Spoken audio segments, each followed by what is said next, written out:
देखो क्या कहते हैं, आत्म वस्तु तो शुद्ध चिदानंद स्वरूप होने पर भी पर्याय में मलिनता कहाँ से आई। जैसे जीव अनादि से है, वैसे ही उसकी मलिन पर्याय भी अनादि से है। कर्मों के कारण मलिनता नहीं आई है। यदि मलिनता अनादि की ना हो तो उसे आनंद आना चाहिए ना, और मलिनता है ही नहीं तो फिर उसे टालने का पुरुषार्थ क्या करना। सच्ची श्रद्धा आदि करना कुछ रहता ही नहीं। इससे जीव तथा उसकी मलिनता का अनादिपना सिद्ध हुआ।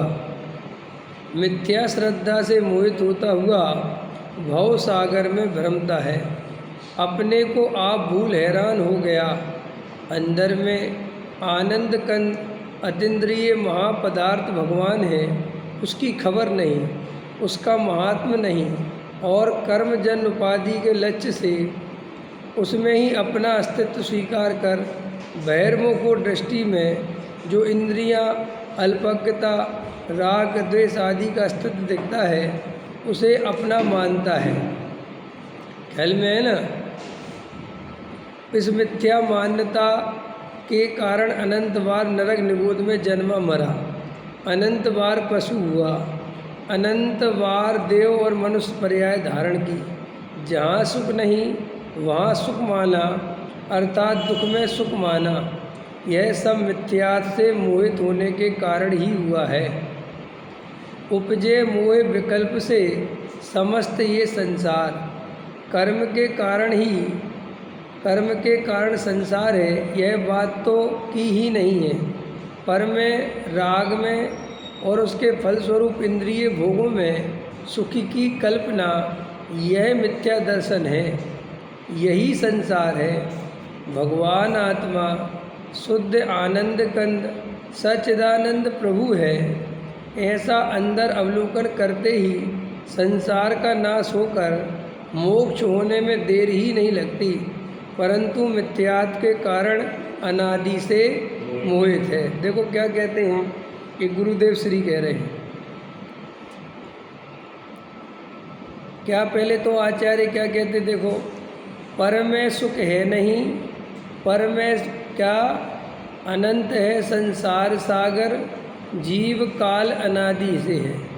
हम अनादि काल से हैं, ठीक है, आज के नहीं हैं अपन, अनादि काल के हैं और अनंत काल तक रहने वाले हैं।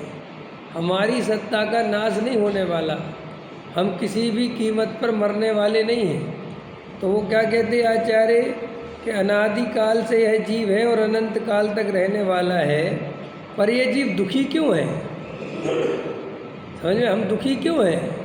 जब आत्मा सुख स्वरूप है तो मैं दुखी क्यों हूँ, मुझे आकुलता क्यों है। तो आचार्य कहते हैं तुम इसलिए दुखी हो कि तुम पर में सुख खोज रहे हो, पर को सुख का कारण मान रहे हो। आज में इसलिए दुख है, वास्तव में और कोई दुख नहीं है हमारे लिए। हमने शरीर को अपना माना इसलिए दुखी हैं। हमने पर पदार्थों को, स्त्री पुत्र कुटुंब मकान दुकान को, संजोगों को अपना माना इसलिए दुखी हैं। कसाय को अपना स्वरूप माना इसलिए दुखी हैं। ठीक है ना, दुख का कारण यही है। कई लोग ऐसा पूछते हैं कि साहब जब आत्मा सुख स्वरूप है तो हमें दुख क्यों है। जब आत्मा में सुखी सुख भरा पड़ा है तो हमें दुख क्यों है। इसलिए दुख है कि जैसे किसी व्यक्ति की सोने मुट्ठी में सोना रखा हो और सोना भूल जाए, तो सोना है मुट्ठी में कि नहीं, और चारों तरफ सोना ढूंढता फिरे तो दुखी होगा कि नहीं होगा। तो कोई पूछे कि क्यों दुखी हो, तो कहे सोने के कारण दुखी है। कि क्या हुआ कि सोना खो गया, और सोना कहाँ है, वो तो उसकी मुट्ठी में है। ऐसा आचार्य ने उदाहरण दिया, जैसे मुट्ठी में रखा हुआ सोना कोई वन जंगल ढूंढता फिरता है तो दुखी होगा कि नहीं। ऐसे ही आत्मा सुख स्वरूप है, लेकिन हमें उस सुख का भान नहीं है। और सुख का भान नहीं है और कोई समझाए कि तुम ही सुख स्वरूप हो तो श्रद्धा नहीं होती, मान्यता नहीं बदलती। कहते कहाँ सुख है, क्या सुख है। अब आत्मा का सुख जब मिले जब आत्मा की श्रद्धा सच्ची हो। अब श्रद्धा तो रखते हैं पर पदार्थों की, और हमने कहा सुख आत्मा में, तो लो साहब कहाँ सुख है, क्या सुख है। आया समझ में कि नहीं समझ में आया?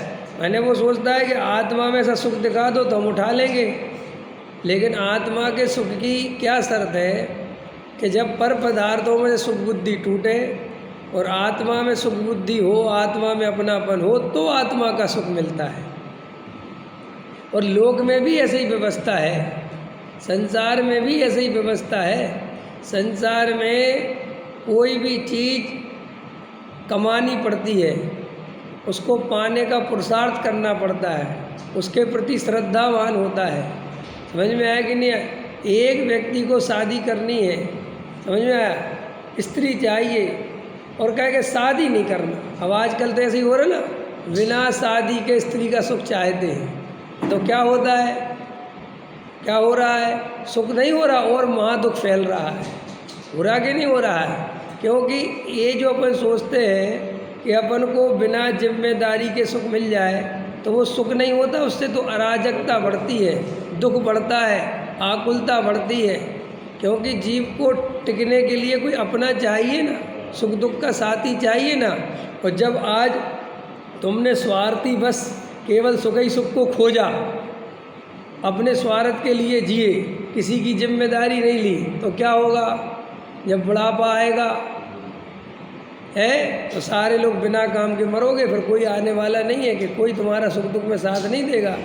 तो लोक में भी ऐसा चलता है कि भैया अगर सुख लेना है तो पूरी जिम्मेदारी लो, अगर मकान में रहना है, मकान का सुख लेना है तो उसकी रजिस्ट्री, उसका पूरा अपनापन करो।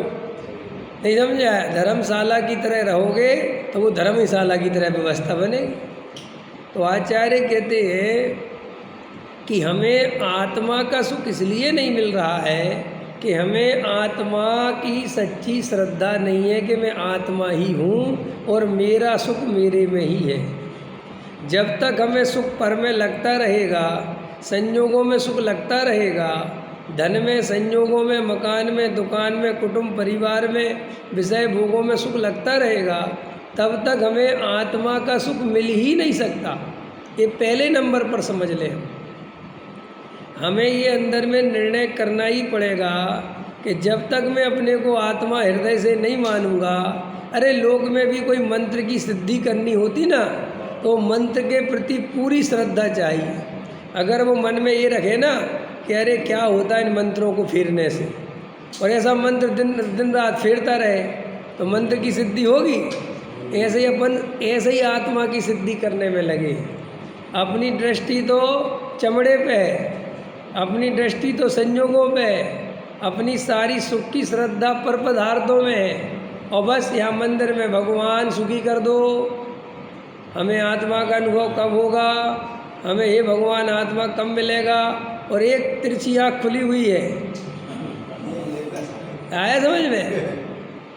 पकड़ में आया ना? ये मंत्र पढ़ते ना, मंत्र जाप अनुष्ठान करते हैं, कई लोग लगे रहते हैं, तो वो क्या करते हैं, ऐसे रिद्धि प्राप्त करने के लिए वन जंगल चले जाते हैं कि हमारे लिए कोई मेनका आएगी ऊपर से, समझ में, और बसी आएगी, और ऐसे ओम, और बीच में आँख खोल के देखते आएगी और बसी, तो कभी आएगी और बसी आएगी, कभी समझ में आएगी नहीं आए, मेनका आएगी है। आप समझ रहे हो? उदाहरण के लिए कि सिद्धि रिद्धि सिद्धि के लिए जो तपस्या कर रहा है वो कोई तपस्या है? वांछक पने से कोई मंत्र पढ़ रहा है, कोई मंत्र है? तो लोक में भी जरा सी वांछा रह जाए तो मंत्र की सिद्धि नहीं होती। तुम तो यहाँ आत्मा की सिद्धि करने बैठे हो भाई साहब, जो केवल ज्ञानी है, जिसमें केवल ज्ञान भरा पड़ा है, जिसमें अनंत सुख भरा पड़ा है, जिसकी एक बार सिद्धि हो जाए तो रहिए अनंतानंत काल, अनंत काल के सुखी होने का उपाय। ये तंत्र मंत्र तो जो है ये तो थोड़ी देर का उपाय है, लेकिन आत्मा की सिद्धि तो अनंत काल सुखी होने की सिद्धि है। और उसको सिद्ध करने के लिए आत्म ध्यान तत्व विचार आदि करता है, तो एक आँख खुली रखता है कि ग्राहक तो नहीं आ गया है, पैसा तो नहीं आ रहा कि नहीं आ रहा। तो आचार्य कहते ऐसे में आत्मा की सिद्धि कैसे हो? तो इसलिए अपन असली कारण पर ध्यान नहीं देते। असली कारण पर ध्यान दो कि हमारी श्रद्धा आत्मा की नहीं है, हमारी विषय भोगों में से, संयोगों में से सुख बुद्धि नहीं टूट रही है। अब वो नहीं टूट रही तो आत्मा की शर्त ही है कि वो आत्मा मिलेगा ही नहीं। फिर चाहे गिरनार जाओ, चाहे काशी जाओ, चाहे मथुरा जाओ, चाहे शिखर जी जाओ, जहाँ जाना है जाओ, आत्मा नहीं मिलेगा। इसलिए अपन क्या करते हैं कि ये तो विचार नहीं करते कि हमें आत्मा वास्तव में क्यों नहीं मिल रहा, वज्रसेन जी। और फिर पढ़ाई क्या हो जाती है, फिर उल्टा घड़ा रख लेते हो। कौन सा? जो असली कारण है उसमें ध्यान न दे के कोई कह देता तुम पात्रता बनाओ, और पात्रता के नाम पे रात में पानी छोड़ो, भोजन छोड़ो, ये छोड़ो, वो छोड़ो, वो सोचते हैं पात्रता है। अरे जड़ की क्रिया आत्मा की पात्रता नहीं है। आत्मा को पाने के लिए जड़ की क्रिया पात्रता नहीं है, तुम्हारी श्रद्धा, तुम्हारा ज्ञान, तुम्हारा चारित्र उसकी पात्रता है। क्या बोला रमेश जी? आत्मा की प्राप्ति के लिए श्रद्धा, ज्ञान और चारित्र में समर्पण चाहिए। जब श्रद्धा पूरी तरह अपने को आत्मा मानेगा, आत्मा देखेगा, तो आत्मा परिवर्तित होगा। समझ में आए? तो विभाव छूटेगा। ये भोजन छोड़ देने से, आप बोलो भोजन छोड़े कि नहीं छोड़े? अरे भाई भोजन के पीछे क्यों पड़े हो? भोजन तो जड़ की क्रिया है ना। व्रत उपवास आप करें कि नहीं करें? व्रत उपवास करने का क्या मतलब है? वो तो जब आत्म स्थिरता होती है तो व्रत उपवास होते हैं। इतनी बात अपन को ये पता, अपन जानबूझ के नहीं समझना चाहते, मुझे तो ऐसा लगता है।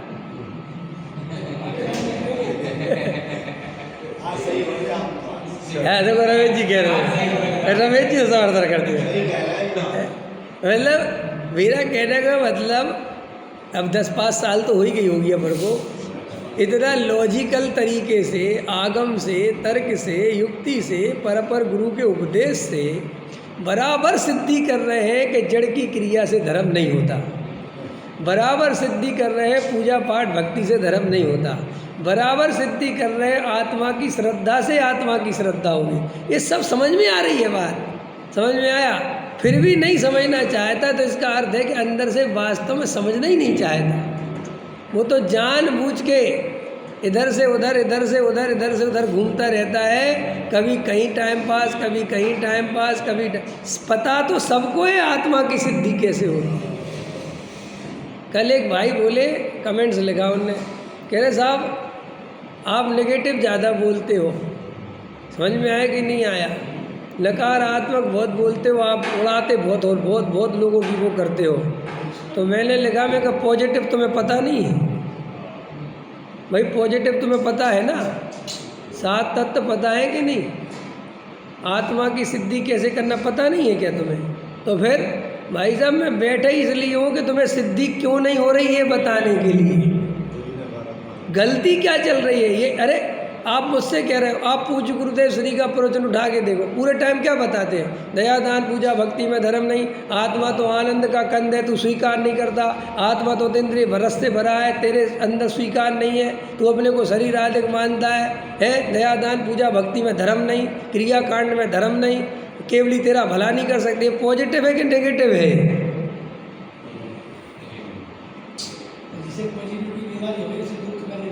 और सच्ची बात तो ये है कि नेगेटिव तुम पे इसलिए नहीं सुना जाता कि वो तुम्हारे रागों के महल ढहाता है, वो मान्यताओं पे चोट पहुंचाता है। वो जो भ्रम से अपने को शुद्ध बुद्ध मान के धर्मात्मा मान रहा था, और जब उसकी कमियां बताई जाती हैं तो वो उसका जो भ्रम है वो टूटता है।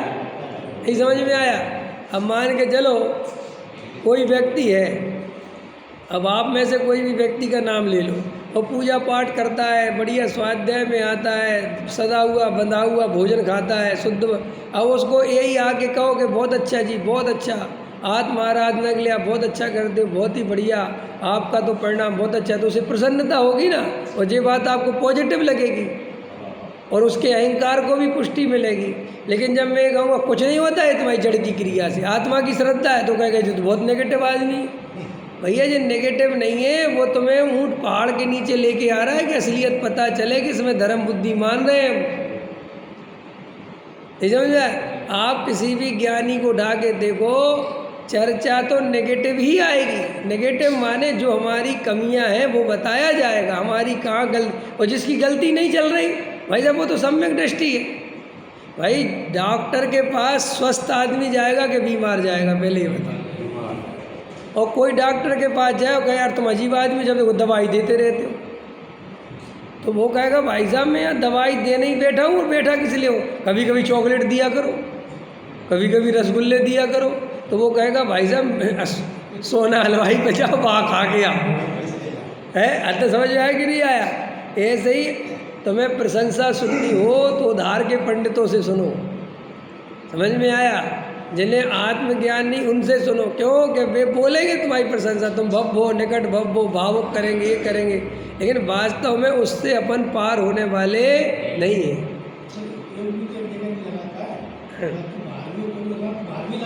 हाँ अंदर में लगा, हाँ पंखा बंद करो, हाँ समझ, हाँ और बताओ, तो ये सवाल ही पैदा नहीं होता। और फिर दूसरी बात, तुम भाई साहब तुम अपने को बचा सकते हो, सारी दुनिया की ठेकेदारी कैसे ले सकते हो? अगर इस भवन में स्वाध्याय में पंखा चल रहा और तुम्हारा पंखे का था, तुम यहाँ निकल जाओ यहाँ से, लेकिन तुम्हारे चक्कर में सारे ही लोग ये काम करेंगे, ये कहाँ की समझदारी है? ये कौन सा धर्म है? और जितना हठाग्रह कोई व्यक्ति करता है वो धर्मात्मा तो 3 काल में नहीं हो सकता। ये जैन धर्म की पहली शर्त समझो तुम। ज्ञानी की हठाग्रह कभी नहीं, और दूसरों पे तो कभी कम से कम अपनी क्रिया लादता ही नहीं। कल कोई कह रहा था, तो मैं ट्विंकल को कह रहा था कि कम से कम 2-4 दिन असर तो रहने दो, है ना? कोई पंडित जी आए तो 2-4 दिन असर तो रहने दो, ऐसी कोई बात आई थी ना। तो मैं कल रात को ट्विंकल से कह रहा था कि अच्छा हुआ नग्न दिगंबर मुनिराज नहीं आए, न कहते 2-4 दिन नग्न रहे हो। क्यों भैया उनका आदर करना है? अब ये कोई क्या, अपनी अपन इतना स्वाध्याय करने के बाद, इतना वस्तु स्वरूप समझने के बाद अपनी क्या हालत है, मैं तो इस बात से मुझे आश्चर्य होता है। जो रमेश जी मैंने शुरुआत कही ना, वास्तव में जानता तो सब है लेकिन अपने को बदलना नहीं है, इसलिए बहाने खोजता है, उल्टे खड़े रखता है जानबूझ के। पता तो है धर्म कैसे होगा, तो लेकिन वो असली धर्म करना नहीं और अपने को अधर्मात्मा मानना नहीं, तो वो जड़ की क्रिया का सहारा ले लेके कुछ ऊट पटांग क्रिया करके अपने को धार्मिक होने का भ्रम रखना है। जड़ की क्रिया से धर्म कैसे होगा? जब शरीर और आत्मा में अत्यंत अभाव है तो शरीर की क्रिया से आत्मा का भला कैसे होगा? ये समझने लायक बात है ना, वैज्ञानिक बात है ना भाई। आत्मा का भला तो आत्मा की श्रद्धा करे, आत्मा का ज्ञान करे, आत्मा की लीनता करे, इससे भला होगा। कोई व्यक्ति भोजन छोड़ दे तो आत्मा का भला हो जाएगा, नहीं समझा? आप पूजा कर रहे हैं, समझ लो उदाहरण के लिए देव शास्त्र गुरु की पूजा, और आपका पूरे टाइम कौन क्या कर रहा है, कौन क्या कर रहा है, कौन सही सामग्री चढ़ा रहा है, कहाँ पंखा चल रहा है, तो आप ये पूजा कर रहे हो कि तमाशा कर रहे हो? पहले बताओ। और आप कहते हैं हमें बहुत चिंता है। किसकी? किसकी चिंता है? क्यों चिंता है इतनी? मुनिराज जंगल में बैठे हुए हैं और उनके सामने शेर हिरण को खा जाता है, वे तो बचाने नहीं जाते, वे तो देखते रहते हैं वस्तु का स्वरूप उसमें क्या है। और ये सब तुम्हारे पंखे, एसी, ये फलाना ठिकाना, अरे इतना ही धर्म है तो सबसे पहले घर के हटाओ तुम, समझ में आए? दूसरों को क्यों जबरदस्ती करते हो? दूसरों के पीछे क्यों पड़ते हो? भाई अपना जीवन आत्म कल्याण की भावना में लगना चाहिए। दूसरों के मीन में करके दूसरों पे अपनी वो लादना नहीं चाहिए, ये लादना अच्छी बात नहीं है। तो आचार्य कहते हैं कि असली में तू जानता तो है कि धर्म क्या है, लेकिन तू करना नहीं चाहता। असली बात तो ये है, अपन को पता तो है कि असली धर्म क्या है, नहीं पता क्या, लेकिन अपन जानबूझ के बहाने बनाते हैं। साहब क्रिया करें कि नहीं करें, साहब चरें कि नहीं करें, पता है कि इन सब बातों को 1000 दफ़े समझ चुके हैं, लेकिन अंतरंग में वास्तव में उस आत्म तत्व की श्रद्धा करते नहीं, इसीलिए आत्मा का सुख मिलता नहीं। आया समझ में? एक आँख खोल के देखते रहते हैं, वहीं लगी हुई है, पर पदार्थों में सुख की कल्पना चल रही है, और आत्मा में सुख कैसे मिलेगा? क्योंकि आत्मा की क्या शर्त है कि पर पदार्थों में अणु मात्र में भी सुख मानेगा तो आत्मा का अणु मात्र भी सुख नहीं मिलेगा। क्या कहा मैंने? पर पदार्थों में अणु जितना भी एकत्व रहेगा, अणु जितना भी कर्तृत्व रहेगा, अणु जितना भी ममत्व रहेगा, भोक्तृत्व रहेगा, सुख की बुद्धि रहेगी, तो आत्मा का अणु मात्र भी सुख नहीं मिलेगा। हाँ, बराबर हो गया। तो देखो क्या कहती, थोड़ा देखो। आत्म वस्तु तो शुद्ध चिदानंद स्वरूप होने पर भी, ये गुरुदेव श्री कर रहे खुलासा। देखो पूरा पढ़ना, गुरुदेव श्री की बात चल रही है। लोग कहते साहब अपन पर्याय को उड़ा देते हैं, देखो पढ़ो। आत्म वस्तु तो शुद्ध चिदानंद स्वरूप होने पर भी पर्याय में मलिनता कहाँ से आई? समझ में आया? कहाँ से आई पर्याय में? जब आत्मा शुद्ध स्वरूप है तो साहब मलिनता कहाँ से आई? जैसे जीव अनादि से है, वैसे ही उसकी मलिन पर्याय भी अनादि से ही है। कोई ऐसा नहीं है कि पहले जीव शुद्ध था और किसी ने जाके उसकी पर्याय को अशुद्ध कर दिया। ये अनादि काल से, जैसे तिल में तेल व्याप्त है, ये उदाहरण दिए ना ऊपर, हैं? सोना और किट्टी में, तिल में तेल, चकमक में पत्थर, ये सब अनादि से ही स्वरूप है। ऐसे ही जीव कर्म है। चकमक पत्थर, वो पत्थर में से घिसो ना तो आग निकलती ना, तो वो किसी ने बनाई नहीं है, वो ऐसा ही है स्वभाव से। ऐसे ही अनादि काल से मैं और कर्म, अनादि काल से कर्म बंधन को प्राप्त है। ऐसा नहीं कि पहले जीव अलग अलग थे और फिर किसी ने पकड़ के कर्म से बांध दी, ऐसा नहीं हुआ है। स्वरूप ही ऐसा है।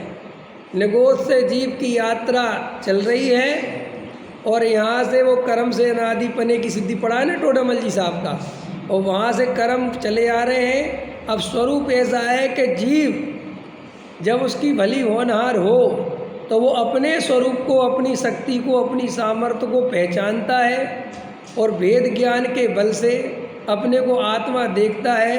तो ऐसा स्वरूप है कि जब ऐसी दृष्टि करता है तो मिथ्यात्व का नाश होता है। तो मिथ्यात्व का नाश होने से दर्शन मोह नाम का कर्म नाश को प्राप्त हो जाता है। माने एक कर्म से छुट्टी हो गई, फिर बचे कौन से कर्म? चारित्र मोह और 7 वेद, ज्ञानावरणी, दर्शनावरणी, है ना, अंतराय, वेदनी, आयु, नाम, गोत। और चारित्र मोह का एक हिस्सा तो गया, कौन सा गया? दर्शन मोह। तो चौथा गुण स्थान हो गया, सम्यक दृष्टि हो गया जीव। और जब वो जीव सम्यक दृष्टि होने के बाद आत्मलीनता का पुरुषार्थ करता है तो धीरे धीरे क्रम से चारित्र मोह की प्रकृतियों का नाश होता है। फिर 5वां गुण स्थान, फिर 6वां, 7वां, फिर श्रेणी चढ़ता है, फिर 12वां गुण स्थान, और फिर पूरी तरह चारित्र मोह का नाश हो जाता है। उसका नाम है 12वां गुण स्थान क्षीण मोह, यथाख्यात चारित्र। और जब यथाख्यात चारित्र माने जैसा अब जीव का स्वरूप है द्रव्य में, वो पर्याय में भी प्रकट हो गया। समझ में आया? अभी जो अपनी पर्याय में प्रकट है वो अपना स्वभाव नहीं है। अभी अपन को जो राग देश कसाय हो रहे हैं ये अपना स्वभाव नहीं है। अपन स्वभाव से ऐसे नहीं है। अपन स्वभाव से तो ज्ञाता दृष्टा है, स्वभाव से तो अपन सुख स्वरूप है, आनंद स्वरूप है। लेकिन ये पर्याय में दुख क्यों है? दुख इसलिए है पर्याय की मलिनता है, पर्याय में कसाय है, राग देश है, विकार है। तो प्रश्न करो कि ये मलिनता दूर कैसे हो? कि ये मलिनता वेद ज्ञान के बल से द्रव्य कर्म, भाव कर्म, नो कर्म से भिन्न अपने आत्म तत्व को पहचान कर। कि साहब हम आत्म तत्व को कैसे पहचाने? क्योंकि आत्म तत्व तो आप कह रहे पर्याय में प्रकट नहीं है। नहीं, आत्म तत्व पर्याय में भी प्रकट है। अगर आत्म तत्व पर्याय में प्रकट नहीं होता तो फिर जीव कभी भी सम्यक दर्शन आदि प्राप्त नहीं कर सकता। क्यों? कि वो आत्मा को पहचानता कैसे? अगर आत्मा केवल मोह राग देश वाला ही दिखाई देता तो फिर तो आत्मा को मोही रागी द्वेषी मानता। फिर ज्ञान स्वभाव ही आत्मा पहचानता कैसे? अपन आचार्य अपने को यही समझा रहे हैं कि आत्मा का विभाव भी प्रकट है और कुछ मात्रा में स्वभाव भी प्रकट है, लेकिन अपनी नज़र विभाव पर है। कुछ मात्रा माने विभाव ही चल रहा है ना, अधिकतर मात्र ज्ञान की वो जो जानना देखना है वो ही अकेला प्रकट है, वहाँ की तो सब विभाव रूप परिणमन चल रहा है। तो वो जो हमें ज्ञान मिला है, समझ लो मेरी बात, हम हैं तो सूरज उदाहरण के लिए, लेकिन हमारे पास हाथ में है टार्च, टार्च टार्च और टार्च से हम थोड़ा बहुत देख सकते हैं, लेकिन अगर उस टार्च को हम अपनी तरफ मोड़ दें तो पूरे सूर्य के दर्शन हो जाए। अब लेकिन वो टार्च भी जितनी है वो अपन काय पे फेंक रहे हैं? पर पदार्थों पे, और उन पर पदार्थों पे फेंक कर राग देश को देखकर यही मैं हूँ, ये मान्यता बना रखी है और इस मान्यता से संसार चल रहा है। हमारे संसार का चलने का और कोई कारण नहीं है। हम कहेंगे कि साहब हम घर में रहते हैं, हम पंच इंद्रिय के विषय भोग भोगते हैं, आचार्य कहते हैं कि यही मान्यता से संसार चल रहा है। ये मान्यता निकल जाए, अब ये मान्यता निकले तो निकले कैसे? प्रश्न है, बताओ आप लोग बताओ कैसे निकालोगे मान्यता? मैं तो कई दफ़े बताता हूँ ना, कैसे निकालोगे बताओ? बताओ नरेश जी, कैसे निकालोगे मान्यता? हैं? कर्मों से? हाँ बताओ रमेश जी। क्या तत्व निर्णय?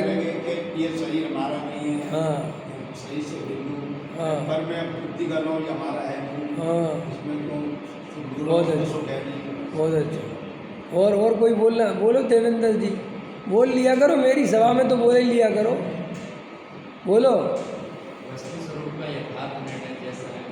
हाँ बताओ देवेंद्र जी, बताओ कैसा है वस्तु का स्वरूप? कैसे पहचाने अपन अपनी आत्मा को? बताओ जैन साहब, बीके जैन साहब बताओ। सेठ जी बताओ। हाँ ठीक है, बोला तो आपने ठीक है। ये अलग बात है कि बेहोशी में बोला, लेकिन बोला ठीक है। हाँ बोलो सेठ जी, बोलो क्या, कैसे पहचाने अपनी आत्मा को? ये आत्मा को पहचानना है ना अपने को कि हम आत्मा है, कैसे पहचाने? क्योंकि पर्याय में तो मोह राग देश प्रकट है कि नहीं? तो फिर आप आत्मा को कैसे पहचाने? जब मोह राग देश प्रकट है तो आत्मा को जी मोही रागी देश ही मानता है तो क्या गलती करता है? क्योंकि मोह राग देश तो दिखाई देते। आचार्य कहते बस तुम यहीं आके रुक जाते हो और यहीं गलती कर जाते। वे मोह राग देश देखने वाला कौन है? ये है मुद्दे की बात भाई। मोह राग देश देखने वाला भी तो कोई है जो उनको देख रहा है। वो जो देख रहा है वही आत्मा है, वही आत्मा है। तो भाई वो आचार्य कहते जरा सा तुम जो देखने वाले को देख लो, जो दिख रहा है थोड़ी देर के लिए उसको देखना बंद कर दो और उससे अपनी सत्ता की पहचान कर लो कि अरे मेरा स्वभाव तो ये है, मेरी वस्तु तो ये है, मैं तो ये हूँ। बस इतना अपनापन उस आत्मा में आ जाए और पूरी श्रद्धा से आ जाए। जैसे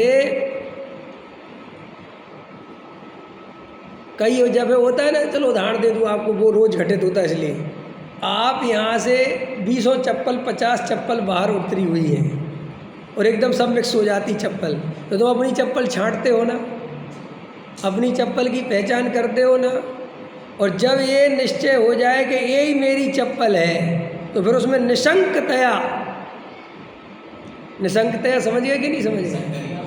फिर निशंकतया पैर डालते हो चप्पल के अंदर, घबराहट तो नहीं होती, बेचैनी तो नहीं होती, लेकिन अपनी चप्पल की पहचान नहीं हो। लग तो अपनी जैसी रही है लेकिन वैसी तो नहीं है यार, अपनी तो है पुरानी सी पड़ गई थी, ये तो नई सी लग रही है, क्या पता किसी और की ना हो गया ना। देखो अब है, हाँ धोबी की चादर का उदाहरण दिया ना, तो आचार्य कहते तुम्हें आत्मा में जब तक ऐसी निशंक श्रद्धा नहीं होगी कि यही मैं हूँ, वो ज्ञान की ऐसी पकड़ नहीं होगी, तब तक ज्ञान में प्रवृत्ति नहीं। बस यही धर्म है, इतना काम नहीं कर सकते अपन। अब इसके लिए अपन पता नहीं क्या क्या करने में लगे हुए। दोनों चीजें साथ साथ रहती है हमारा साथ साथ बहती है, लेकिन साथ में बहने पर भी एक जानने वाला है और एक जानने में आने वाला है। इतना बड़ा अंतर है ना, ये तो बहुत ही बड़ा अंतर हो गया ना भाई साहब। भाई हम और तुम साथ में बैठे ना, कैसा हम कैसे पहचाने रहे, बहुत अंतर। एक बोल रहा है, बाकी सब सुन रहे हैं। अगर कोई मंदिर में नीचे जाए कि साहब जाओ विवेक जी की बात करें, विवेक जी कि साहब विवेक जी कौन है, कि जो वक्ता है जो बोल रहे हैं वे विवेक जी हैं, कि वहाँ बैठे तो सबरे आँख कान नाक वाले हैं। कह रहे भैया सबरे आँख कान नाक वाले बैठे, लेकिन एक आदमी अलग से बोल रहा है, वो बाकी सब सुन रहे हैं, तो जो बोल रहा है वो विवेक है। तो इसमें पहचानने में कहाँ कठिन है। ऐसे ही आत्मा कौन है, कि जो जान रहा है वो आत्मा है, जो कुछ जानने में आ रहा है वो आत्मा नहीं है। तो लक्षण बिल्कुल अलग हो गया ना। अब ये अलग बात है कि जन्मों जन्मों से जानने वाले को नहीं जाना, जो जानने वाला वो नहीं चलेगा। तो वो जो जानने वाले को नहीं जाना, तो वो जानने वाला गेयों में तन्मय हो जाता है, क्योंकि उसको जन्मों जन्मों की आदत पड़ी है। उसने कभी स्वयं के दर्शन किए ही नहीं, स्वयं को कभी जाना ही नहीं। अब नहीं जाना तो बार बार अब देखो मज़ेदार बात, असली अज्ञान असली संसार का कारण तो अपने को नहीं जानना था, बराबर। और ये हमने अभी आपको समझाया और आपकी समझ में भी आ गया कि करना क्या है, लेकिन ये करना इतना आसान नहीं है। समझना ध्यान से, ये करने के लिए हमारे पास समय होना चाहिए, ये करने के लिए हमारी आत्मा की गहरी रुचि होनी चाहिए, ये करने के लिए हमारी संसार से रुचि टूटनी चाहिए, तब तो आप ये काम करोगे। क्योंकि ये काम करने के लिए उपयोग खाली चाहिए। इस काम को करते हुए तुम दुकान के बारे में सोचते रहोगे, पैसा कमाने के बारे में सोचते रहोगे, संयोगों के बारे में सोचते रहोगे, तो फिर वो तुम्हें आत्मा का दर्शन नहीं होगा। आया समझ में? तत्व विचार करना पड़ेगा ना पहली बार, जो चीज मिथ्या दृष्टि है। अब आचार्य कहते कि इसको ये काम लगता है कठिन। क्यों लगता है? क्योंकि ये काम करने के लिए इसको संसार की रुचि छोड़नी पड़ेगी, वेद ज्ञान करना पड़ेगा, एकांत में तत्व विचार करना पड़ेगा, भीड़ से दूर हटना पड़ेगा। समझ में आए कि नहीं आया? तो ये काम तो इसे लगता है कठिन, लेकिन व्रतशील संयम लगते हैं सरल। क्योंकि व्रतशील संयम में बहुत सहूलियत है कि क्या कि आज अष्टमी है, रोटी नहीं खाएंगे, लाओ मेरा थैला दे दो, मैं दुकान जा रहा हूँ।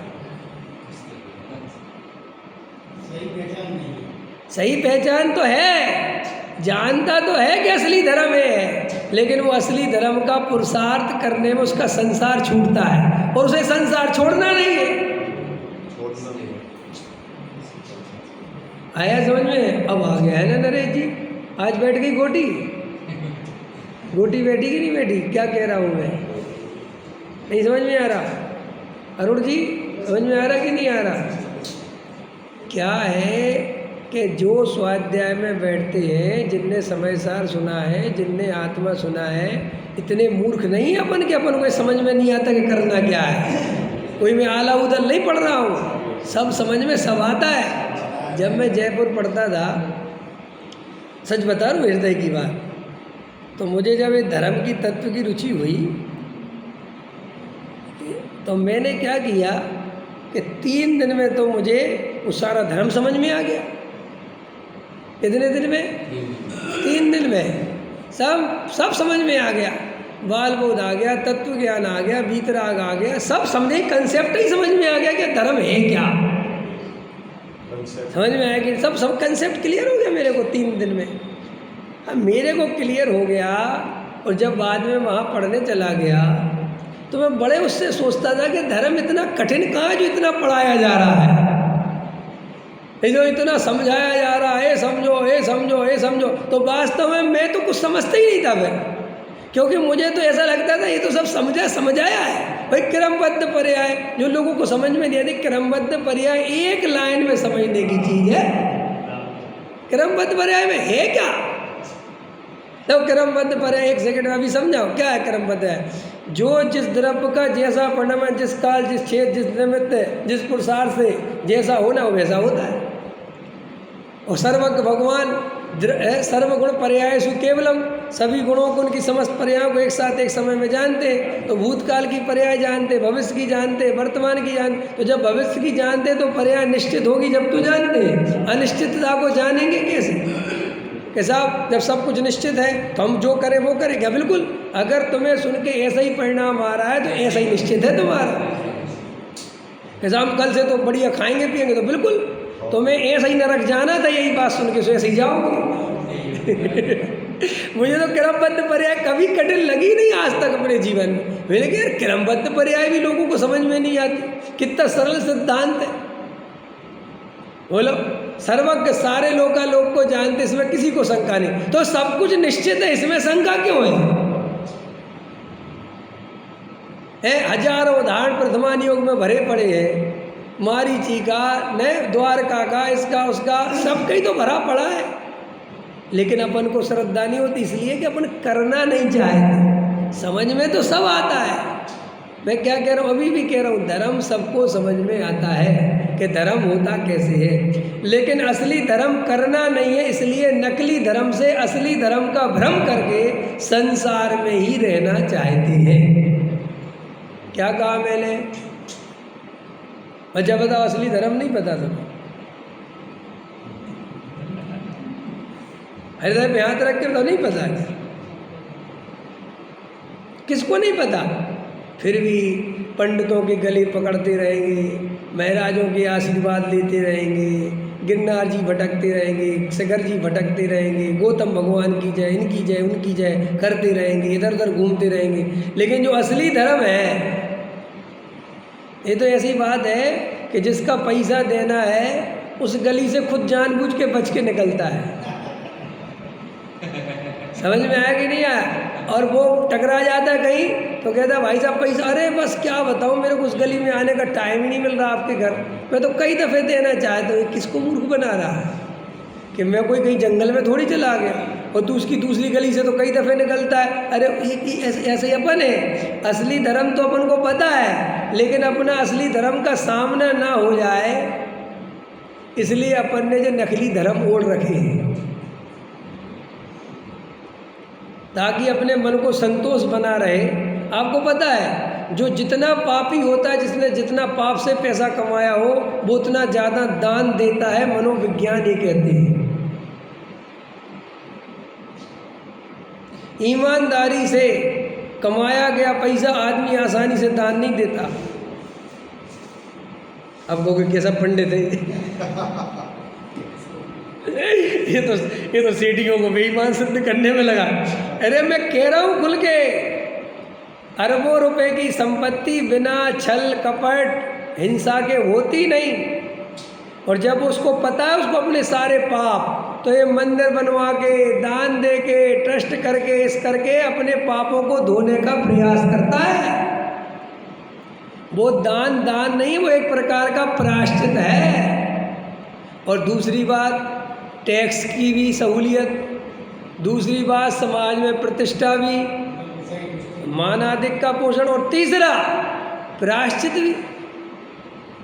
इसलिए अगर पैसा कमाने में बहुत लगे हो और मंदिरों में लाखों के दान देते हो तो याद रखना ये बैलेंस होने वाला नहीं है। तुम सोच रहे हो कि 10 करोड़ कमाओ और 10 लाख दान में दे आओ तो मोक्ष चले जाओगे या स्वर्ग चले जाओ। बिल्कुल चक्कर में मत फंसना। 10 करोड़ कमाने में जो हिंसा हुई है, जो जीवों की विराधना हुई है, जो पाप किया है, जो छल कपट हुए हैं, उन सब का पाप तेरे को लग रहा है। और 10 लाख जो तूने मंदिर में दिया है उसमें तो तूने मानाधिक का पोषण कर लिया, उससे भी पाप ही का बंद हुआ है। इसलिए तुम देखना जो ईमानदारी से पैसा कमाएगा उसका दान आसानी से नहीं निकलता। लेकिन जिनके भर्रे खाते चल रहे हैं वो कहते लिखो लिखो लिखो करो करो, और समाज वाले तो बैठे ही ऐसे सेठियों की से प्रतीक्षा में, क्योंकि उनको तो अपने मंदिर चलाने, अपने ट्रस्ट चलाने, तो वे तो उनको सम्मान देंगे। लेकिन भैया ये अपने बारे में सोचना कि नरक अपने को ही जाना पड़ेगा, दूसरा नहीं जाएगा, आपने को जाना पड़ेगा, अपन लगेंगे। तो वो प्रायश्चित है जिसे तुम धर्म समझ रहे हो। पकड़ में आ रहा कि नहीं आ रहा? तो लोगों को लगता है कि हम तो दान देते, नहीं नहीं नहीं, अंदर में देखो वास्तविकता क्या चीज़ है। तो असली धर्म तो जीव को पता है, सेठियों को भी पता है कि असली धर्म क्या है, लेकिन असली धर्म किसी को नहीं चाहिए। अच्छा बताओ बजरसेन जी, उद्घाटन में असली धर्म मिलेगा, समापन में असली धर्म मिलेगा, के बीच में जो असली तत्व चर्चा मिलेगी उसमें धर्म का निमित्त बनेगा? बोलो। जब डॉक्टर साहब के शिविर होते थे जयपुर में, तो दादा का एक उद्घाटन का प्रवचन होता था और एक समापन का प्रवचन होता था, सुना होगा आप लोगों ने। तो दादा एक बात कहते थे, ये सेठिया कितने अभागे हैं कि उद्घाटन में आ जाते हैं, समझ में आया, और हमें पैसा दे के चले जाते हैं, और जब हम असली बात कहने को आते हैं तब तक ये वापस चले जाते हैं जिसके लिए हमने शिविर लगाया। और जब बात खत्म हो चुकी होती है तो समापन में माला पहनने फिर आ जाते हैं। तो दादा तो कभी कभी ये कहते थे कि हे सेठ, तुम भैया 10 लाख की जगह 5 लाख दे जाना, 5 लाख की जगह 2 लाख दे जाना, और 2 लाख नहीं हो तो वो भी मत देना, लेकिन हमारी आत्मा की बात सुन के जाना, वो तुम्हारे काम की है। फिर भी सेठिया सुनते थे, हंसते थे, बहुत अच्छा बहुत अच्छा, और फिर थोड़ी देर बाद कहते थे हम जा रहे हैं, फ्लाइट है। कि क्यों इतनी जल्दी भागने की क्यों पड़ी? कि ये इतने जल्दी भागे नहीं तो 10 लाख लाए कहाँ से? नहीं समझा भाई? वो इतने जल्दी भाग रहा है तभी तो 10 लाख ला पा रहा है। अगर वो तुम्हारे प्रवचन सुनने बैठ जाएगा तो वो लाएगा कहाँ से वो 10 लाख? इसलिए याद रखना, अनाप शनाप कमाया हुआ पैसा, ये तुम जो दान आदि करके सोचते हो कि हम बहुत अच्छे हो गए, नहीं नहीं नहीं नहीं, ऐसा पोपाबाई का राज नहीं है ये सब। कि साहब हमें कैसे पता चले कि जो जीव साधर्मी की मदद करने में 10 दफ़े सोचे, 10,000 रुपये कोई साधर्मी मांगे तो दे नहीं, और 10 लाख मंदिर में जाके दे दे, तो गारंटी से वो जीव पापी ही समझना। कि साहब पापी माने मानी, देखो पापी शब्द में लोगों को तकलीफ होती है, लेकिन मानी पापी का पर्यायवाची है, क्योंकि मान कसाय है ना भाई। नहीं कहने में भी खराब लगेगा। हाँ बस इसलिए मानी को तो थोड़ा चल, यही तो चल रहा है। डॉक्टर साहब कहते थे बुरे कामों का अच्छा नाम रख लेने से वे काम अच्छे नहीं हो जाते। उदाहरण देते थे बहुत अच्छा, मुर्गी पालन। क्या रखते हैं लोग नाम? तो बोले इसका नाम मुर्गी पालन नहीं, मुर्गी मारण है। समझो, पहले उनको पालो और फिर मारो, समझ में? मत्स्य पालन, मछली पालन। ये मछली पालन है? कोई मछलियों को पालता है कि उनको मारता है? ऐसे ही हमने पापी नहीं कहो जी, मानी कहो, ठीक है, ये मानी कह दे रहे, लेकिन बात तो वही की वही रहेगी, बात बदलने वाली नहीं है। इसलिए जो लोग ये कहते हैं कि भाई साहब धर्म धर्म, अरे धर्म तो पता है कि जो जानने वाला तत्व है वो आत्मा है, और जो जानने में आने वाला है वो आत्मा नहीं है। अगर वो मोह राग देश जानने में आ रहे हैं तो वे आत्मा के विभाव हैं, और जो परद्रव्य स्त्री पुत्र कुटुंब परिवार अपने ज्ञान में आ रहे हैं वे तो भिन्न पुद्गल द्रव्य हैं। अपने ज्ञान में 2 ही चीज़ें झलकती हैं ना, एक तो ये पुद्गल का परिणमन और एक मोह राग देश। लेकिन आचार्य कहते हैं मोह राग देश भी तेरा स्वभाव नहीं और पुद्गल तो बिल्कुल भिन्न द्रव्य है। तो फिर मैं कौन हूँ? कि आप जानने वाला जो ज्ञायक तत्व है वो आप है। तो आप समझ में आया प्रश्न कहाँ से प्रारंभ किया था कि साहब हम आत्मा को कैसे पहचाने, क्योंकि आत्मा तो वर्तमान में मोही रागी द्वेषी है, कि मोही रागी द्वेषी है, लेकिन मोह राग द्वेष के काल में भी उसका ज्ञान स्वभाव प्रकट है, और ज्ञान स्वभाव प्रकट होने से अगर तुम्हारी रुचि आत्मा की हो तो तुम आत्मा को पहचान सकते हो। क्या शर्त है रमेश जी? अगर आत्मा की रुचि हो। अब इसका नेगेटिव बोलो, और संसार की अरुचि हो। खाली आत्मा की रुचि से काम नहीं चलेगा। हम लोगों को आत्मा की रुचि तो है, ऐसा नहीं है कि हमें आत्मा की रुचि नहीं है। अगर आत्मा की रुचि नहीं होती तो हम स्वाध्याय में क्यों बैठते? तो फिर साहब कि हमें दोनों रुचि है, हमें आत्मा की भी रुचि है और हमें संसार की भी रुचि है। तो इसमें याद रखो, अगर हमें दोनों रुचि हैं तो हमेशा संसार की रुचि भारी पड़ेगी, क्योंकि वो प्रत्यक्ष सुख दुख का कारण दिखता है। आया समझ में? जैसे आज आपने आत्मा की ध्यान नहीं किया, आत्मा की तरफ आपका उपयोग नहीं किया, तो ज़्यादा फर्क नहीं पड़ता अपने लिए। लेकिन आज 20,000 का घाटा हो गया तो आपकी रात की नींद चली जाएगी। तो ऐसा क्यों हुआ? जब रुचि दोनों की बराबर थी और आज आत्मा नहीं मिल पाया, समझ में आया? तो नींद आ गई, लेकिन पैसा चला गया तो नींद उड़ गई, या किसी ने अपनी कसाय को चोट पहुंचा दी तो नींद उड़ गई। लेकिन अपन ने 2 दिन से आत्मा का ध्यान नहीं किया, इसलिए अपनी नींद नहीं उड़ी। क्या बात है?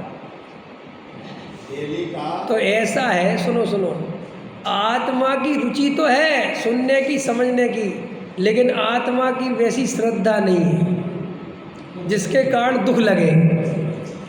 और रुपए पैसे मकान दुकान की कहता तो है कि कुछ दम नहीं है, लेकिन गहरी रुचि उसकी ऐसी है कि इसके बिना मैं सुखी नहीं हो सकता।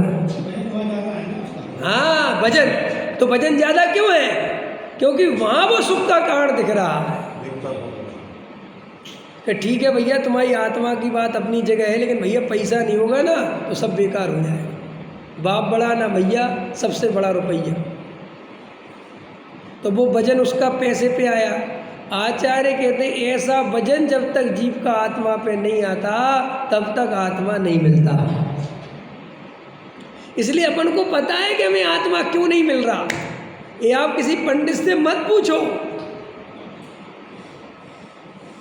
लेकिन अपन जानबूझ के अपने को भ्रमित करने के लिए, पंडित जी हम स्वाध्याय में आते हैं, रोज आत्मा की बात सुनते हैं, हमें संसार की कोई रुचि नहीं है। अब पंडित जी को जो पोथी पुन्ना सुना रहे हो अपना पुराण, पंडित जी तो बेचारे हाँ करते जाएंगे, पंडित जी का क्या जा रहा है? अच्छा, बहुत अच्छी बात है भैया, लेकिन अंदर में ईमानदारी से बताओ, अपन जानते हैं कि अपने को रुचि है कि नहीं? अपने से ज़्यादा अपने बारे में कौन जान सकता है? और पंडित जी के सामने तुमने वही पॉजिटिव बातें सुना दी, तो पंडित जी ने कहा देखो भैया, अपना काम तो पुरुषार्थ करना है, अनुभव तो जब होना होगा, श्रद्धा जब होनी होगी, सम्यक दर्शन जब आना होगा तब आएगा, वो तो अपनी योग्यता से आता है। तो तुमने क्या किया? अपने भ्रम को, जो तुम्हें थोड़ा बहुत कचोट रहा था, थोड़ी तकलीफ दे रहा था कि मुझे आत्मा की श्रद्धा क्यों नहीं हो रही, इस बात से तुमने उस बात को पुष्ट कर लिया। और पंडित जी के नाम पे कि हमारे यहाँ तो विवेक पंडित जी आए थे और वे समझा गए थे जो होना है सुनिश्चित है, और सम्यक दर्शन जब आएगा आएगा, हम मुझे उससे कोई लेना देना नहीं। आया समझ? छल ग्रहण करने की आदत अपनी कैसे है? ऐसे अपने छल ग्रहण करने की आदत जन्मों जन्मों की है। कोई पंडित को दोष दे दे, कोई महाराज को दोष दे दे, कोई केवली भगवान नहीं मिले, हम क्या करें, कर्म को दोष, लेकिन अपने को दोष नहीं देता कि मेरी असली गलती तो मेरी है। असली ध्यान हमारा वहाँ नहीं जा रहा कि असली गलती तो मेरी स्वयं की है। इसलिए अपन को ऐसे प्रवचन बहुत अच्छे लगने लगे आजकल, जो ये कहते जाएं जो होना है वो तो निश्चित है, तुम क्या फिक्र करते हो, सम्यक दर्शन की पर्याय जब आनी होगी आ जाएगी, क्या सोचना, तुम तो अपना पुरुषार्थ करो, तुम तो जो स्वाध्याय सुनते हो, तत्व सुनते हो, पंच कल्याणकों में जाते हो, दान देते हो, देवशास्त्र गुरु के अलावा किसी को नहीं मानते, सच्चे मुमुक्षु हो, तुम्हारा साधर्मी वात्सल बहुत अच्छा है, तुम तो बहुत ही बढ़िया हो, लगे रहो, इस जन्म में नहीं तो अगले जन्म में मोक्ष हो जाएगा। और क्या फर्क पड़ता है, पर्याय को जब आना हो तो आए, सम्यक दर्शन को मेरा ध्यान करना हो तो करे। और भाई साहब खुद दुकान का ध्यान करने चले गए और सम्यक दर्शन की पर्याय से कह तू मेरा ध्यान कर, और मैं किसका ध्यान करूंगा?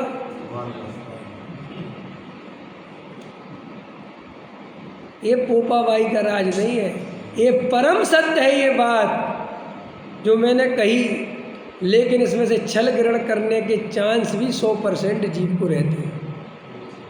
इसलिए ये बात जितनी सुनने में आसान है, अगर अपन ईमानदार नहीं है अपने प्रति तो फिर उतनी खतरनाक भी है।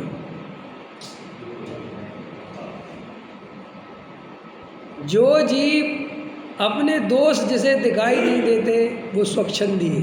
क्या लिखा बोलो?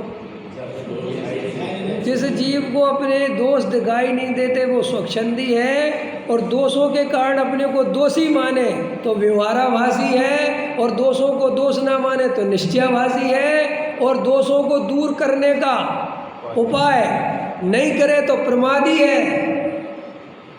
समझ में आया कि नहीं आया? ये सब गहराई से समझना, नहीं ये भाव भी चला जाएगा। तो भैया अपन वस्तु स्वरूप समझें, क्या फिर से पढ़ें। अब भाई समझ में आया? प्रश्न समझ में आया? आत्मा शुद्ध चिदानंद स्वरूप होने पर भी पर्याय में मलिनता कहाँ से आई? तो बोले कहाँ से आई? आज की नहीं है, अनादि से है। फिर बोले साहब ये मलिनता का कारण क्या है? तो बोले कोई कर्म फरम नहीं है, ऐसा ही स्वरूप है। अब उसको अलग करने का उपाय क्या है? केवल और केवल हृदय से सच्चा भेद ज्ञान। मैं आपको जो बात बता रहा था वो अधूरी न रह जाए कि हम उपयोग तो आत्मा में नहीं लगाते, तत्व विचार आदि में उपयोग नहीं लगाते, और ये क्रियाकांड में उपयोग लगाने लगते। क्यों? क्रियाकांड डिस्टर्ब नहीं करता संसार को। नहीं समझ में आया? इसलिए आदमी बेहोश रहे ठीक है, होश की जरूरत भी नहीं ना उसका। आपको पता है, उदाहरण दे दूँ आपको, ये गटर साफ करने उतरते ना, गटर तो शराब पी के उतरते हैं, तो आप क्या कहोगे? अरे साहब कैसा आदमी बताओ शराब पीता है। भाई साहब वो शराब नहीं पिए तो गटर साफ नहीं कर सकते, क्योंकि शराब पीता है बहुत ज़्यादा, इसलिए मर भी जाते वो कभी कभी उसमें। शराब पीते हैं तो उनको बदबू खुशबू सब खत्म हो जाता, दिमाग ही आउट हो जाता है, वो गटर में चले जाते हैं। ऐसे ही आचार्य कहते हैं अगर ये जीव मोह रूपी शराब ना पिए तो संसार के काम कर नहीं सकता। गटर में कैसे उतरेगा? ये संसार गटर जैसा है ये दुकान चलाना, व्यापार करना, जे कौन से लोगों से है, अजैनों से, कुधर्मियों से, विधर्मियों से बातें करना, उनके संग बैठना, समझ में आया? उनकी हाँ में हाँ मिलाना, बकवास करते रहते फिर भी वो सुनना।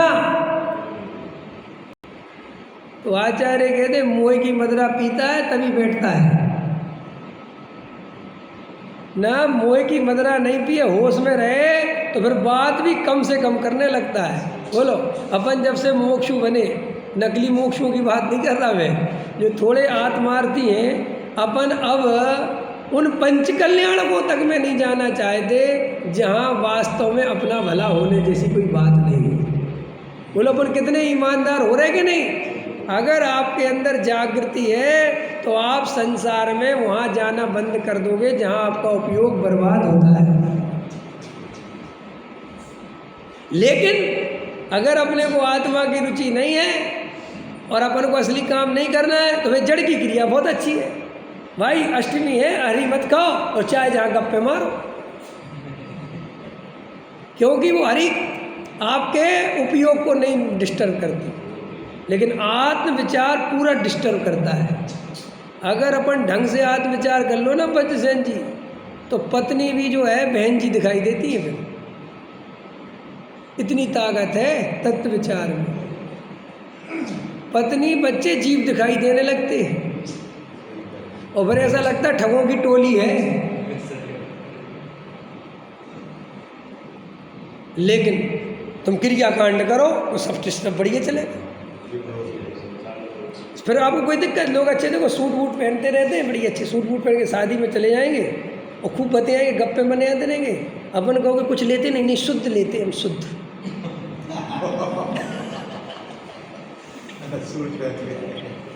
है। अपन कहेंगे अच्छा अच्छा अच्छा ठीक है ठीक है, वो खूब गप्पे आ रहे हैं, खूब गप्पे मार रहे हैं। तो वो क्रियाकांड क्या है, तुम्हारा डिस्टर्ब नहीं करता। क्रियाकांड की सबसे बड़ी विशेषता ये है कि वो तुम चाहे जितना करो वो तुम्हारे संसार को डिस्टर्ब नहीं करता। इसलिए लोग जन्मों जन्मों से क्रियाकांड करते आए, लेकिन तत्व विचार पूरा डिस्टर्ब कर देता है। और तत्व विचार पूरा हिला देता तो वो एकदम कर हमें नहीं करना कल से। यार भाई साहब ने जब से तत्व विचार किया हमारा पूजा में मन लगना बंद हो गया, हमारा अब दुकान जाने का मन ही नहीं करता। अब हमारे लिए ऐसा लगता है कि पत्नी से क्या बात करें। असली अब वो क्या है, जब आत्मा जागता है तो मोह भागता है, और क्रियाकांड से मोह कभी नहीं भागता। मोह कहता करता रहे, मुझे क्या दिक्कत है।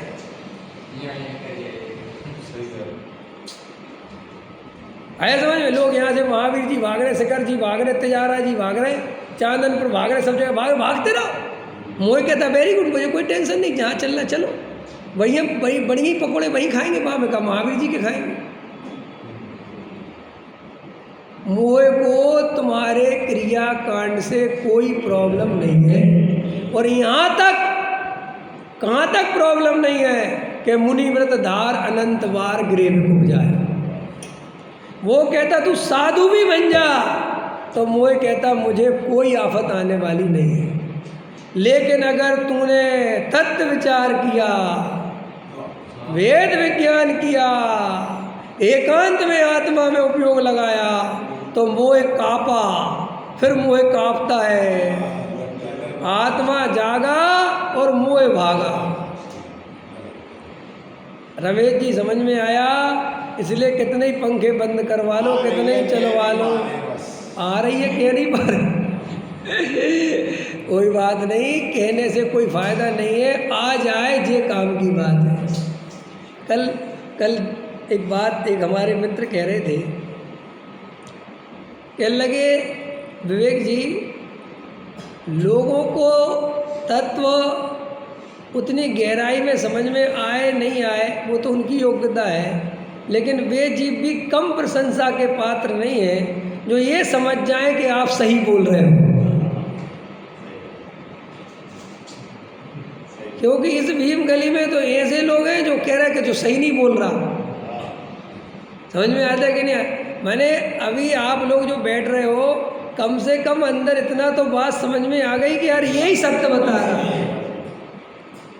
ये बकवास से तो बचो, आत्मा जब मिलेगा मिलेगा। इतना पुरुषार्थ तो जगाओ कि सत्य का निर्णय तो कर सको कि सत्य क्या है। लोग जो मेरे को पसंद नहीं करते दूर दूर भागते हैं। अरे भाई अगर तुम सच्चे आत्मार्थी हो, समझना मेरे, तो तुम तो उल्टा मेरे से चर्चा करोगे ना कि भाई ये पंडित विद्वान है, शास्त्री है, विवेक जी है, इनसे बात करते ना यार, अपन उनकी बात समझ में नहीं आती। आप मेरी जिन बातों का विरोध करते हो, मुझे पता नहीं किन बातों का करते हो, लेकिन कम से कम मेरे से चर्चा तो करोगे। मैंने तुम्हारा खेत तो नहीं काट लिया, कोई दुश्मनी तो है नहीं कि चर्चा नहीं कर सकते, लेकिन चर्चा ही नहीं करते। इधर उधर चर्चा करते रहेंगे, मेरे से नहीं करते। करो ना मेरे से चर्चा। अगर तुम्हारे तर्क युक्तियों में दम होगा, तुम्हारी बात में दम होगा, तो मेरी बात कटेगी तो मैं स्वीकार करूंगा, और तुम्हारे में और मेरे में दम होगी तो तुम स्वीकार करना। क्योंकि हम तो सत्य का निर्णय करने बैठे हैं ना भाई। जज काहे के लिए बैठा है कि भाई मुझे तो सब सुनाओ इस केस के बारे में, तुम भी सुनाओ तुम भी सुनाओ, जितना हो सके सब बताओ, फिर मैं फैसला दूंगा कि सत्य है। ऐसे ही जिन्हें आत्मार्थी बनना है, एक कोने पकड़ पकड़ के भागो मत, सामना करो जिस व्यक्ति से तुम्हें डर लगता है या जिस व्यक्ति के तुम विरोध में, जाके उसी से चर्चा करो, क्योंकि वो विधर्मी थोड़ी है। अरे अपने ही तो साधर्मी है, और उसी से बात करेंगे कि नहीं करेंगे? पीठ पीछे उसकी बुराई करते रहेंगे। अरे सामने बैठो, उससे चर्चा करो, बैठो कि भैया ये बात आपकी समझ में नहीं आती, आप क्रियाकांड को उखाड़ के फेंक देते हो, हमें अच्छा नहीं लगता। कहो तो कम से कम हम बताएंगे कि तुम्हें अच्छा क्यों नहीं लगता, इसके कारण क्या है। तुम्हें लगता है कि साहब ये विरसशील संयम को बिल्कुल उखाड़ के फेंक देते, आओ हम बताएंगे हमने क्यों उखाड़ा। हम पागल थोड़े ही हैं भाई, हमने स्वाध्याय करा, हमें पता है ना हम कौन सी बात क्यों कह रहे हैं। हम 5वें गुण स्थान वाले विरसशील संयम को विरसशील संयम मानते, हम कब नहीं मानते। हम 5वें गुण स्थान में ली गई प्रतिमा को प्रतिमा मानते, लेकिन तू पहले गुण स्थान की प्रतिमा को हमसे प्रतिमा कहलवाना चाहता है, सो वो तो आगम विरुद्ध है, वो हम कैसे कहें। आया समझ में?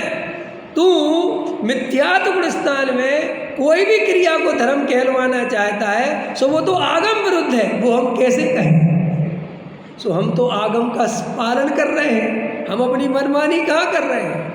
हम तो आगम की मर्यादा का पालन कर रहे हैं, और टोडामल जी साहब का आशीर्वाद है। उनने कहा है कि वक्ता को जिन आज्ञा भंग होने का भय होना चाहिए। सो हम जिन आज्ञा का पूरा पालन कर रहे हैं, तू देख कि तू क्या कर रहा है।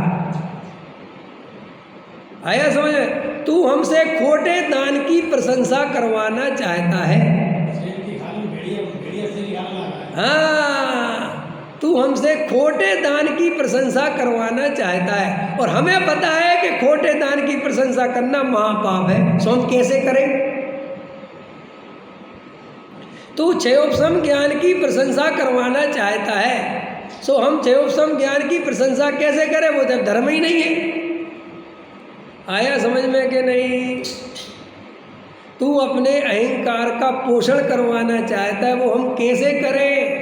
क्योंकि अहंकार का पोषण करना किसी जीव के तो महापाप है। जिनवाणी की गद्दी पर बैठकर किसी को मिर्च मसाला लगाना, मक्खन लगाना, उसकी प्रशंसा करना, ताकि ये सेठ मेरे से खुश रहे, ये ट्रस्ट वाले हमसे खुश रहें और हमें बुलाते रहें, ऐसा अभिप्राय रखकर कोई वक्ता, कोई पंडित, कोई विद्वान, कोई संत, कोई साधु, कोई ब्रह्मचारी अगर उनकी प्रशंसा करता है तो वो महापाप करता है।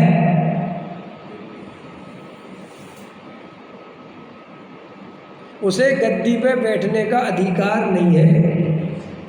जो सांसारिक प्रयोजन गद्दी पे बैठ के साधने लगे, उससे बड़ा पापी दुनिया में कोई दूसरा नहीं है। ऐसे लोगों से हमेशा समाज को बचना चाहिए। सहजानंदी सोत स्वरूप